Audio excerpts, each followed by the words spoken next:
कारण 22 बस डेपोज असतील किंवा हे असे प्लॉट्स असतील जर मुख्यमंत्री स्वतःच्या मित्रांना द्यायला लागले असतील तर हा घोटाळा, हा भ्रष्टाचार हा उघड उघड दिसतोय.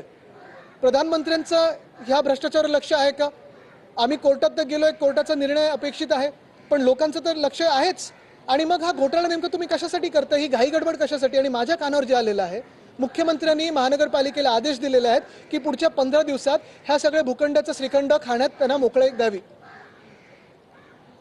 सर, सगळ्यात महत्त्वाचं म्हणजे याच्यामध्ये दोन गोष्टी आहेत. हेल्थ किती महत्त्वाची आहे एका नागरिकांसाठी, सकाळी उठून जॉगिंग वगैरे करणं, या गोष्टी पण ते थांबवत आहे सरकार. आणि त्याच्या व्यतिरिक्त दुसऱ्या साईडला जर आपण बघायला गेलं तर FDA भेसळ पण ते थांबवत आहेत. तर दोन गोष्टी वेगळ्या कॉन्ट्राडिक्ट होतात. बघा, हेल्थचा एक विषय आहेच आणि महत्त्वाचा विषय आहे, प्रिव्हेंटिव्ह हेल्थकेअरचा एक विषय आहे.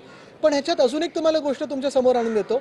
जेव्हा 2017 मध्ये 2034चा डेव्हलपमेंट प्लॅन बनत होता तेव्हा देखील मुंबईचा जो काही विकास झालेला आहे, मग MMRD असो, PWD असो, महापालिका असो, या सगळ्या एजन्सीजकडून ज्याला आपण विकास म्हणून मानतो, त्याच्यात त्या DP मध्ये देखील ओपन स्पेस डेफिशियन्सी आहे. ती कंडोन करून हा DP बनला होता. आणि जे काही आता कमी ओपन स्पेसेस असतील त्या देखील तुम्ही ढापायला निघाला असाल आणि तुमच्या मित्रांना द्यायला निघाला असाल तर त्याचा आम्हाला विरोध तर करायला लागेल. जसं आता सेंचुरी मिलचं टेंडर तुम्हाला माहिती आहे कोणाला मिळणार आहे, हे मला पण माहिती आहे, तुम्हाला पण माहिती आहे. ॲस्फॉल्ट प्लांट आहे, सगळे हे जे काही विषय आहेत आपण पाहतो एक ठिकाणी. एवढं निर्लज्जपणे हा कारभार होईल किंवा भ्रष्टाचार होईल हे फडणवीस साहेबांकडून आम्हाला अपेक्षित नव्हतं. पण हा धक्का आहे की फडणवीस साहेब एवढ्या ओपनली हे सगळे भूखंड घेऊन भाजपच्या आमदारांना वाटत आहेत. त्या ट्रस्टचं नाव किंवा त्या आमदारांचं नाव तुम्ही का घेत नाही? मी आमदारांचं किंवा ट्रस्टचं नाव घेत नाहीये, कारण माझं भांडण त्यांच्याबरोबर नाहीये. माझं भांडण हे या प्रक्रियेला आहे, या भ्रष्टाचाराला आहे आणि मुख्यमंत्र्यांच्या निर्णयासोबत आहे. माझं वैयक्तिक भांडण कोणाबरोबरही नाहीये. ट्रस्ट मागायचं काम करते, पण ॲज प्रिन्सिपल म्हणून कोणी जर मागितलं, तुम्ही उद्या मागितलं हा 21 लाखाला द्या, 21 लाख कोणी भरून हे घेऊ शकेल? देणार मुख्यमंत्री तुम्हाला? पण भाजपचे आमदार हे आम्हाला माहिती आहे. काय नियमांचं उल्लंघन करून त्यांना हे दिलं जात आहे का? आणि फक्त भाजपच्याच आमदारांना का दिलं जाते? नाही, कुठच्याही आमदाराला दिलं नाही पाहिजे. कुठच्याही आमदार किंवा कुठच्याही खासदाराचा असा RG-PG प्लॉट घेतला असेल आणि त्यामुळे आधी किंवा नंतर पण कुठच्या खासदारांनी उडी मारली असेल त्या पक्षात, त्याच्यावर पण चौकशी झाली पाहिजे. आता समजायचं ते समजून घ्या. ग्राउंड बद्दलच्या सगळ्या पुरावे काही दिवसापूर्वी एक पत्रकार परिषद झाली, त्याच्यात दिले, पण अजूनपर्यंत त्यांच्याकडून कुठलंही उत्तर त्याचं आलं नाही. आज कोर्टात युक्तिवाद सुरू आहे.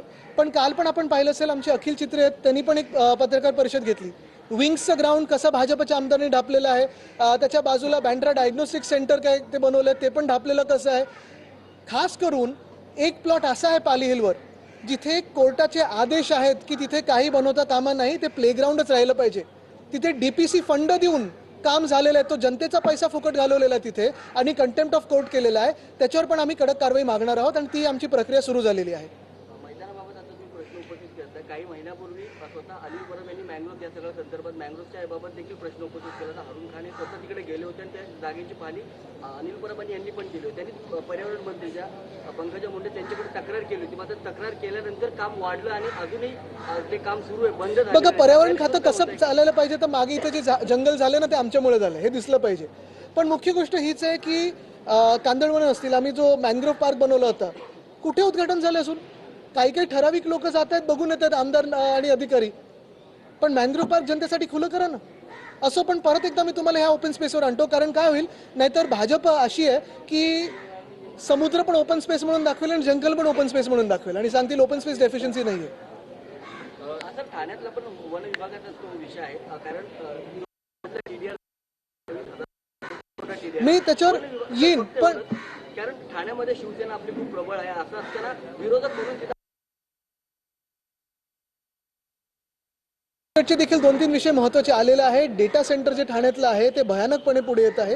पण हे सगळं आम्ही एक वेगळी पत्रकार परिषद घेऊन सांगू. आज मुंबईत जे मोकळ्या जागा मुख्यमंत्री महोदय स्वतःच्या मित्रांच्या घशात टाकत आहेत त्याच्यावरच फोकस करू. मैदान आमच्या हक्काचे.